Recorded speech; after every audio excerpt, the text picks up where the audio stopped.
How is it going today, everybody? Today, I'm very excited to announce my guest. He's a former running back for UT Martin, a former running back for the Calgary Stampeders, and he's currently a running back in the brand new fan-controlled football league.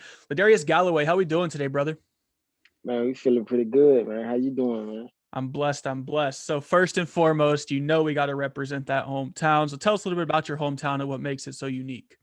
Yeah, man. I'm from Indianola, Mississippi, man. Hometown of BB King, and what makes that town so unique, man, is just the fact that we just come out of there hungry, man. We always working hard, blue collar town. It's home of Indianola Academy and Gentry High School at the same time, man. Like I said, man, just a small blue collar town, man. All we know is work down that way. Yeah, for sure. So tell us a little bit about your recruiting process out of high school and how you ended up at UT Martin. Yeah, pretty much my career pretty much started off at Gentry. Started playing the running back and taking it serious. Well, not necessarily just taking it serious, but having fun with it for around about 10th, 11th grade year. And from 10th, 11th grade year high school, I pretty much took it from there.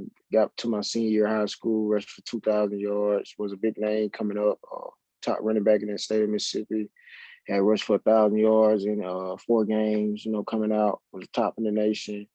And just pretty much I had UCA, Alcorn, and I had pretty much all the rest of the offers, pretty much every other state offer and junior college state offer at the same time. So I just pretty much just took advantage of what I had. I went to do junior college route, ended up at Lincoln Community College. And then from out the Lincoln Community College, I went there a year and a half, got my associates in health ed and recreation, and transferred over to UT Martin and got the opportunity with up under Coach Jason Simpson. Played there as a junior, balled out as a junior, was the top running back in the nation at the time as a junior. Finished out my junior year with 800 and some yards, 300 and some receiving off the bench. So it was pretty much was a well-balanced season. And then came back my senior year, topped it off with some preseason All-American accolades, Senior Bowl watch list accolades. And I had a few agents at the time. And I also was getting recruited by the Tennessee Titans and came out. Didn't get that. That didn't go as planned. So ended up going to CFL route, ended up in Calgary, balled out down there. And it's just now I'm here in the FCF, man, just doing what I can to make it happen so I can get back to where I want to be. Yes, sir. Yes, sir. It's all a journey, baby. We cover all sorts of journeys, and yours is just as unique and exciting. And it's just Yes, getting sir. started. It's just getting started, my boy. So, going to kind of go back to your JUCO experience a little bit. So, tell us about your JUCO experience. Kind of what did you learn at that level that you kind of carried with you throughout your entire football career?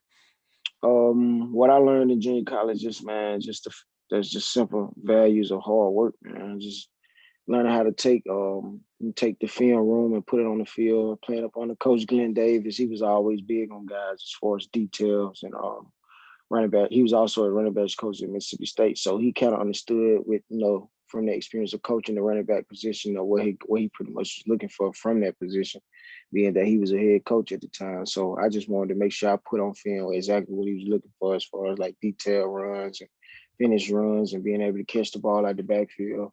Big shout out to Coach Glenn Davis and Kapile Lincoln for that because they always use my versatility. Yeah, for sure. So I've actually had a couple. I've been blessed to have a couple Last Chance U alum on my show, and they've obviously talked about their experience on the TV show, talking about Mm-hmm. JUCO. Was your JUCO experience similar to like what Last Chance U showcased, or was your experience different than that? Yeah, we actually was on Last Chance U. We was on the first ever episode when Kapile Lincoln beat East Mississippi. Oh wow. I played in that game. Me and Jaquarius Landrews and a couple other guys was also big time players in that game. Man, it just was an awesome experience just to have some TV time. Coming out of high school, think I was like a freshman at the time, and got that first piece of TV experience and then playing up on the number one team in the nation up from junior college at the time, East Mississippi, where we was also two in the nation at the time. So it was a big game all around, man. Packed house too. Yeah, yeah. I remember that game too. I was like when I first fell in love with Last Chance U, and hey, that's dope that you Yeah. were you got a little Showtime up in there. But so, like you kind of mentioned, you had a huge debut season with UT Martin. You racked up 859 yards, averaging 5 yards a carry. Did you kind of expect to break out like you did out of JUCO, or did you I don't know, what was kind of your reaction to having as big of a season as you did? I'm I'm a humble guy, so I just wanted to come in as humble as I possibly could and just get in what coach wanted me to fit in. that area was where he needed me the most, and I did exactly what I needed to do. First game coming off the bench, 17 carries for 157 yards versus D2 program Clarion, and then ended up earning the starting job versus Ole Miss the second game, and started for 24 carries, 188 yards. That was pretty much one of my biggest games of the season, averaging 7.8 yards a carry at the time. And that put me at number 2 in the nation at the time. And man, it was just big, to be at a D1 AA program, having a D1 AA O-line, and just being able to do a SEC program like that. That spoke highly of my game individually, even though it's a team effort. Big shout out to the O-line. Yeah. Yeah, for sure. I was actually watching that game not too long ago. Whenever I first started talking to you about trying to get you on the show, I remember that game specifically. But yeah, man, you balled out that game. That put you on the map for sure. So, I know a lot of like NFL scouts and CFL scouts and all that looked at that game. So what kind of pro football interest did you have after college? And then how'd you end up landing a gig in the CFL? I did pretty much pick up a lot of interest as far as NFL, but the main interest came from the Titans. I was in their backyard being at UT Martin. Nashville probably was like 2-3 hours away at the time. So they pretty much Coach Rob Ryder, the scout at the time, he was pretty much at every game. But like I said, that didn't work out as far as like with them because of the I ain't gonna say because of it just wasn't meant to be, So I just came back. I ended up getting a DM from Cal Carson. Calgary Stampeder hit one of their head scouts. Cal Carson, he DM'd me, wanted to get me down to Tampa for a mini camp invite. So they invited me to mini camp, flew me out to Tampa, worked out at IMG for like 3 days, and ended up getting the opportunity. They said they was going to send me to a fall camp and training camp and preseason. So I ended up signing the contract. Flew out to Canada for the first time. I was 22 years old. I had just now got my passport, first time flying out the country. That was awesome. So it's an amazing journey, just to be able to say I went over there at the age of 22, learned a lot, even though I got cut and released, man, I took so much with me as far as like with the guys and interacting with them. Lead guys, they was talking highly of me. The O-line voted me in. Just 20-man American rule got me over there because they only allow so many Americans over there at one time. So coach pretty much told me it pretty much wasn't my talent. It's just, the politics pretty much got a role. And coach was looking for a specific guy to play running back at the time. So, and I want that guy at the time. And that, like I said, that just humbled me and it made me better at the same time. It always pushed me to go harder. Yeah, for sure. It's always a step in the journey. Hey, you made another connection, and you went out there, you were humble about it and you balled out. So, hey, you never know that door could open down the road. It's just, it's all part of the journey, man. I preach that all the time on my podcast.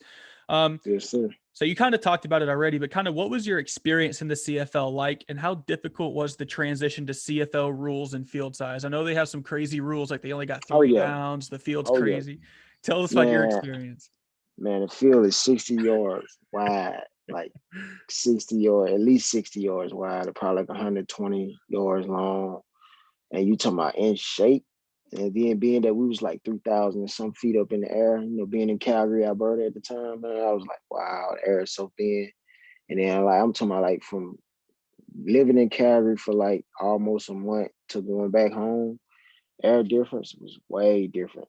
In shape, I was able to go home and run some amazing sprints. Wasn't even getting tired as usual as I would, running a mile is 4 laps around my track. So I think I probably ran 4 laps right with ease, man.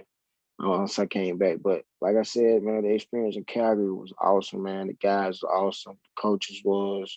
The fan base in Calgary was awesome, man. Just an overall great experience.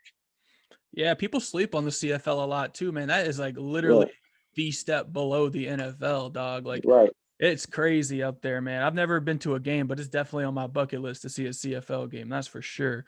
So how did you, this new league, man, started up a couple weeks ago, the Fan Controlled Football League. A lot of people who are listening probably haven't even heard of it yet, but it's on the rise, man. And it's so unique and so interesting.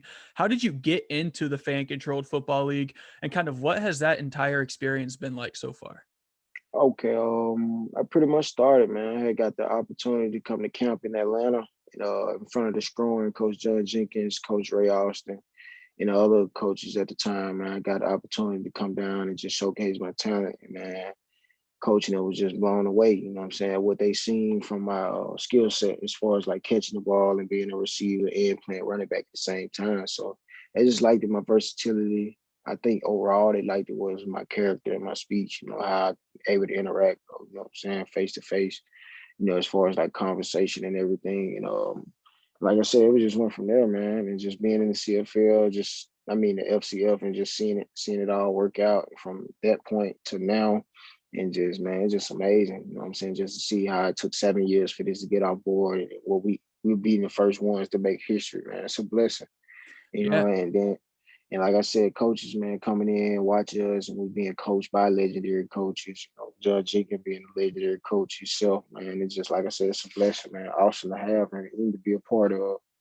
Yeah. So how did that like entire opportunity come about? Like, was it like, did you like kind of like, did they like reach out to players and invite them down, or like, how did that go? And if so, like, did you kind of question like the validity of it at first? Because I know like a lot of people on social media when the league first came about, they're like, oh man, it's just like another arena league. But then, you're seeing dudes like Quentin Flowers and Johnny Manziel and dudes who've been Right. balling in the league, and they're like, oh shit, this is kind of legit. Did you kind of question Mm-hmm. that at first too? Or like kind of what was the whole, like, how did it like come about? Like, how was it approached to you?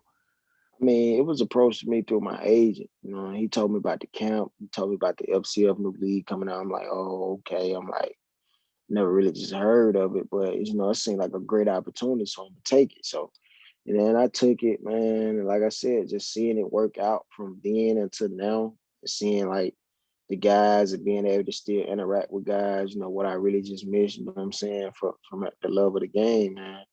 Man, it's just special. You know what I'm saying? Like I said, it's a blessing to be here. One of few athletes in the world, free agents. You know, it's a lot of free agents dying to get a position that I'm in right now. And like I said, I just want to take full advantage of it. And like I said, enjoy it to the fullest, man. Like I said, God get all the glory. Yeah, for sure, for sure. So kind of what's it like not only going from regular football to arena ball, but also what's it like having fans literally control your plays, your job security, all of that? What's that kind of like, man?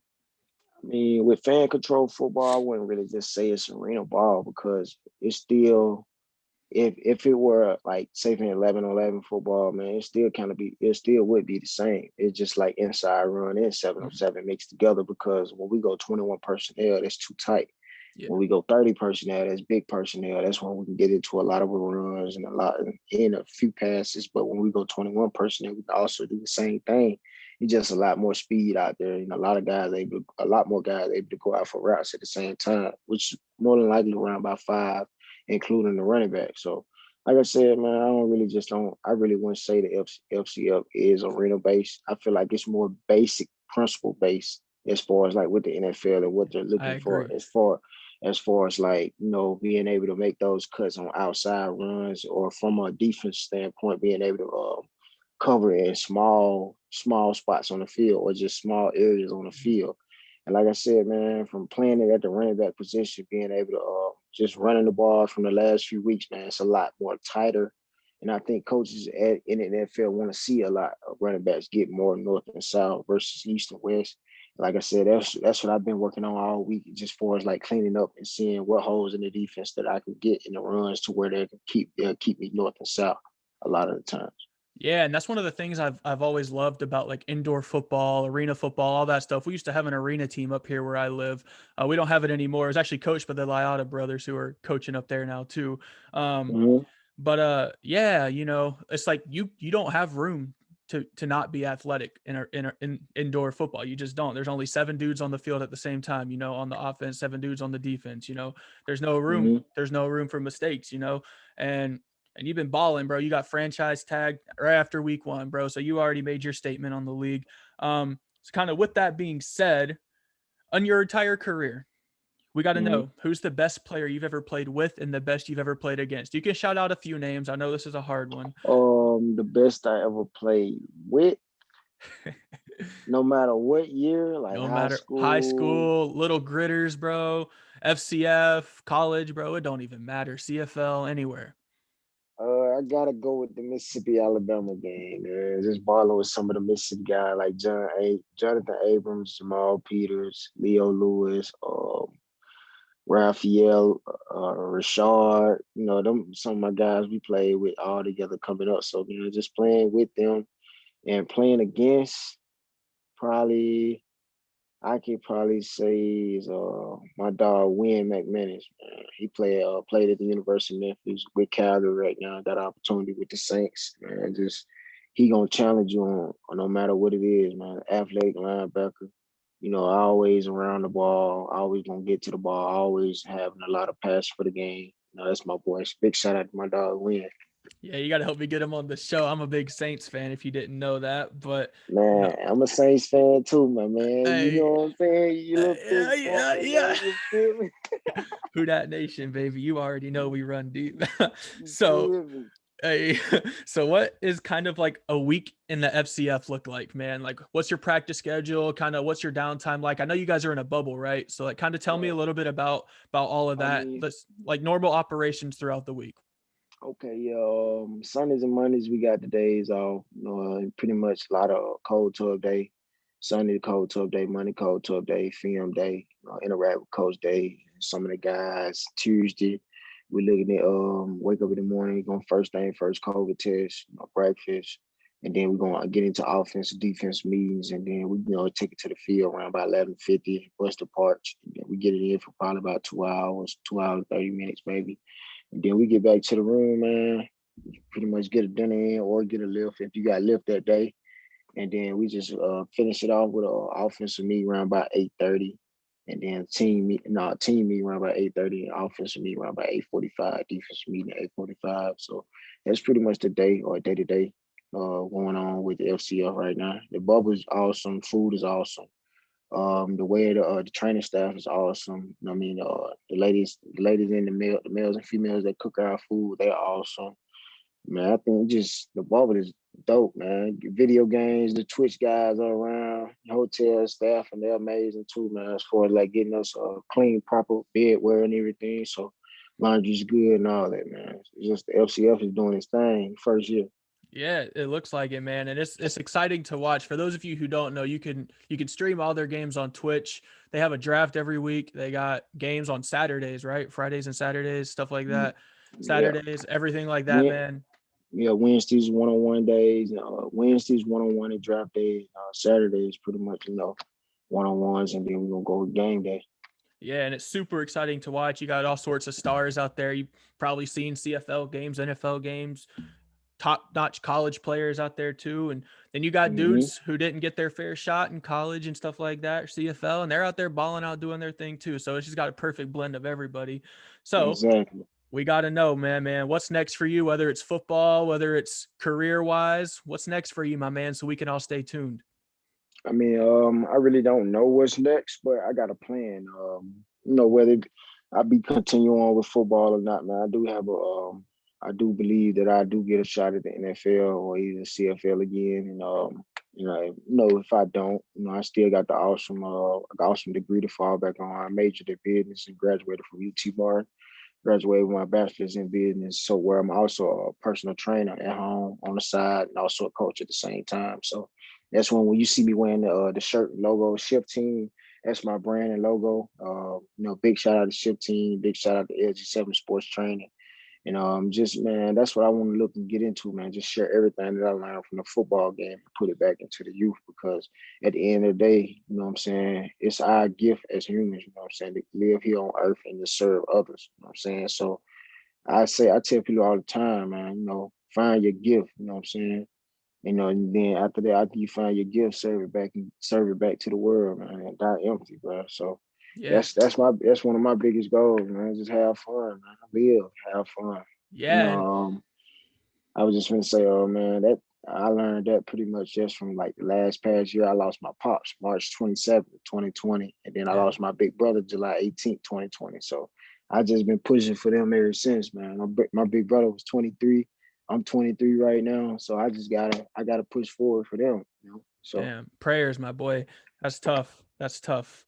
But yeah, like your mentality right there. I mean, that's the exact reason I started my podcast, man. Like if I say the same thing to a lot of people, man. If you got a gift, get out there and use it, man. Whether it's just like whether you're flipping burgers, bro, like if you can share your message or do whatever, like it doesn't matter, my man. Get out Right. there, get your message out there and inspire the Mhm. youth, man. I mean, and yeah, it's really that simple. So I got one last question for you, bro. What kind of advice can you kind of pass along to the athletes out there chasing their professional football dreams? I would say, man, build your relationships, man. And you know what I'm saying? At the end of the day, we all have talent, we all have gifts, but the best thing you can do to a person to leave a great impression, man. Character is everything. And like I said, man, relationships, whether it be a coach that you had in high school, man, still, keep that relationship with that coach because you never know. Your high school coach at the time might get an NFL job, or Mhm. your college coach might get an NFL job. And man, he knowing that you played up under him, man, he always could depend on you as far as your accountability, your character, your humbleness, you always being a leader. Them the kind of guys coaches want around them, because a lot of times that right there plays a bigger part in what your actual talent is or how much actual talent that you have. Because, a lot of coaches believe in if you doing good by others and doing good throughout the week, man, game days be beautiful most of the time. You know what I'm saying? All you doing good and you serving, man, and it's gonna be beautiful to see once as so what I'm saying, the benefits of it. Yeah, for sure. LaDarius Galloway, ladies and gentlemen, make sure y'all tune in to his game on Saturday night. My man's gonna be balling out, taking the field. So you already know, my man. So I appreciate you. I'm gonna link everything down below. Follow him on all social media platforms. And yeah, man, I appreciate you hopping on the show today. Man, appreciate you, man. Big shout out to Indianola, Mississippi, man. Y'all go add me on IG, GWay714. That's GWAYY7, man. Also add me on Twitter too, _ GWay7, Yes, sir. _ Galloway7, man. Appreciate it. Yes, sir. Y'all got to. We'll be tuned in Got for sure, my man. already, man. Appreciate you for having me, bro. Yes, sir.